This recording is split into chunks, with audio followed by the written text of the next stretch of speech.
सभी देशवासियों को महेंद्र आचार्य का सादर प्रणाम है। साथियों, बड़े अफसोस की बात है, आज हिंदुस्तान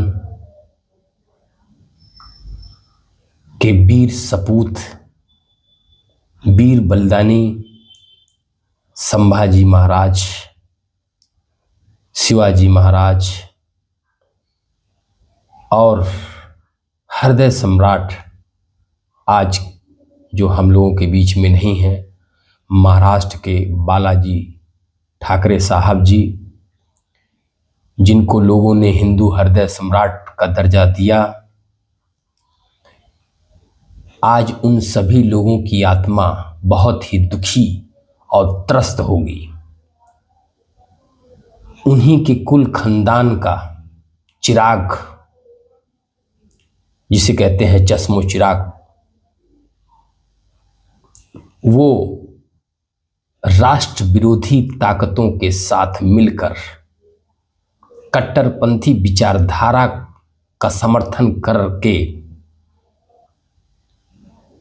राष्ट्र की सुरक्षा और राष्ट्रवाद के खिलाफ काम करने का काम कर रहे हैं।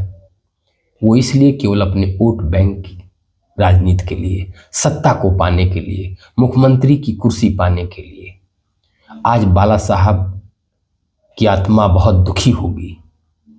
शर्म मानी चाहिए, जिनके पिता ने पूरे महाराष्ट्र नहीं, पूरे हिंदुस्तान और विश्व में नाम किया, हिंदुओं के दिलों पर राज किया, उन्होंने कभी किसी चीज़ से समझौता नहीं किया, हिंदू संस्कृति को सर्वोपरि रखा, हिंदू धर्म संस्कृति को एक माना, सनातन धर्म के लोगों को एकजुट किया और सभी हिंदू भाइयों को एकजुट करके जाति पात में कभी बंटने से हमेशा लोगों को रोका। आज उन्हीं का पुत्र मुख्यमंत्री की लालसा में, कुर्सी की लालसा में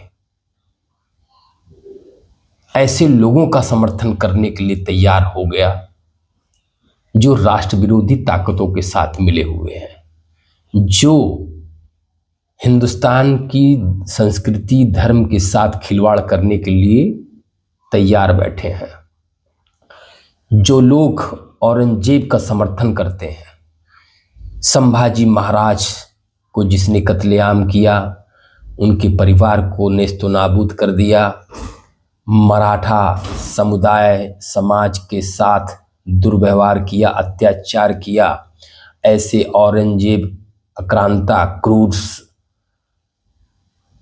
जिसके पास शब्द नहीं है, वो इतना क्रूर, इतना आतताई औरंगजेब था जिसने पूरे मराठा और हिंदुस्तान में आक्रमण किया और मानवता को ध्वस्त किया।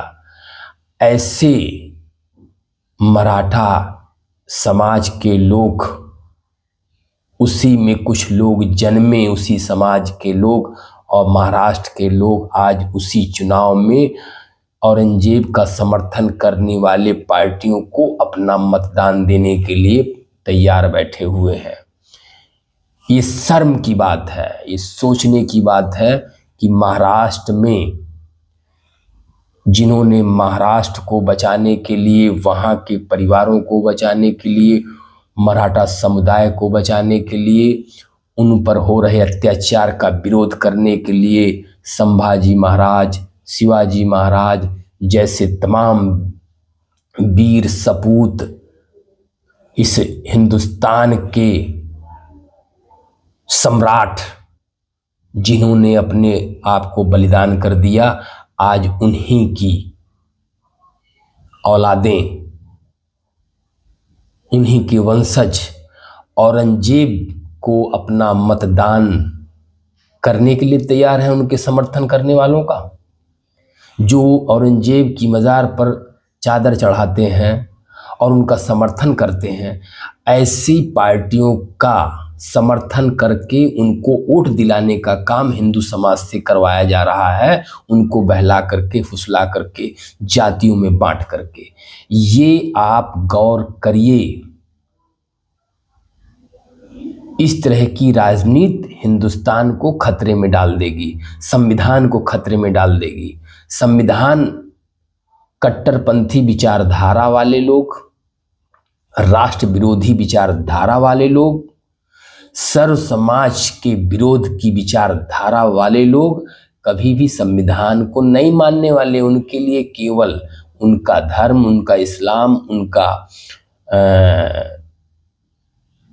उनका कुरान ही सर्वोपरि है। ये कोई नहीं समझने की कोशिश कर रहा है। भाईचारा निभाना ये नहीं होता है कि एक समुदाय की आस्था को आप ठेस पहुंचाएं,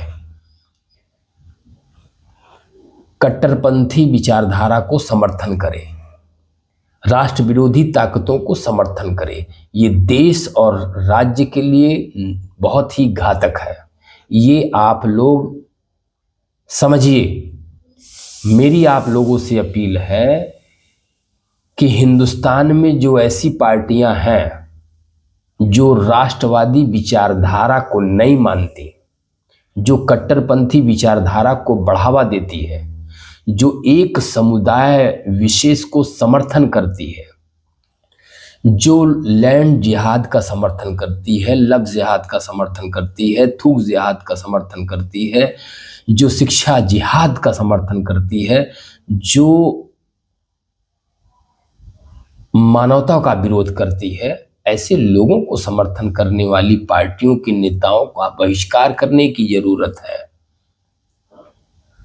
हिंदुस्तान के सभी सनातन भाई और हिंदुस्तान जो राष्ट्रवादी विचारधारा रखते हैं, यदि राष्ट्र को सुरक्षित चाहते हैं, राष्ट्र को एक रखना चाहते हैं, राष्ट्र को मजबूत रखना चाहते हैं, ये समझिए, अगर हिंदुस्तान का नागरिक जाति पात से ऊपर उठ करके अगर एक है तो सेफ है, एक नहीं है तो ये पक्का आप जान लीजिए कि जो कश्मीर में हुआ, बटेंगे तो कटेंगे, ये जो नारा चल रहा है, आप सुन रहे होंगे तमाम नारे, एक हैं तो नेक हैं, ये नारे गलत नहीं हैं। जिन्होंने भी इस नारे को समर्थन दिया है, जो नारा इस समय चल रहा है पूरे देश में, इसको आप किसी भी तरीके से देख सकते हैं। हिंदुस्तान में अगर एक है, एकता है, हिंदुस्तान संगठित है, हिंदुस्तान का हर नागरिक अगर संगठित है और एक है तो वो सेफ है। अगर हिंदुस्तान का हर नागरिक, चाहे वो किसी भी जाति धर्म समुदाय का हो, अगर वो हिंदुस्तान की संस्कृति से अलग है, उस हिंदुस्तान की संस्कृति और विचारधारा से अलग है, संविधान की विचारधारा से अलग है, तो वो बटा हुआ है। और जब बटा हुआ है तो निश्चित है कि वो समाज से कटा हुआ है। और जो समाज से कटा हुआ है, भाई भाई से कटा हुआ है, भाईचारे से कटा हुआ है, उसी को मेरी परिभाषा में बटेंगे तो कटेंगे, ये इसकी परिभाषा है। लेकिन उसको आप गलत अगर देखते हो कि ये बटेंगे कटेंगे, अरे भाई, आप हिंदुस्तान में हर एक नागरिक, हिंदुस्तान में रहने वाला व्यक्ति हिंदुस्तानी है, सनातनी है, हिंदू है। अगर वो जातियों में बटा तो समझ लो वो खुद कटा, समाज से कट गया वो। और जब समाज से कटा तो जो समाज से कट जाता है, देश से कट जाता है, वो फिर कभी जुड़ता नहीं, उसका पतन निश्चित हो जाता है। इसलिए नारों को लोग अपने अपने तरीके से उसकी व्याख्या कर रहे हैं, और हकीकत में आप हिंदुस्तान में लोग पढ़े लिखे हैं, ऐसा नहीं है कि सारे लोग गंवार हैं जो लोग नहीं समझते हैं, ऐसा कुछ भी नहीं है। समझिए, हिंदुस्तान के हर नागरिक को इस पर विषय पर ध्यान देने की जरूरत है।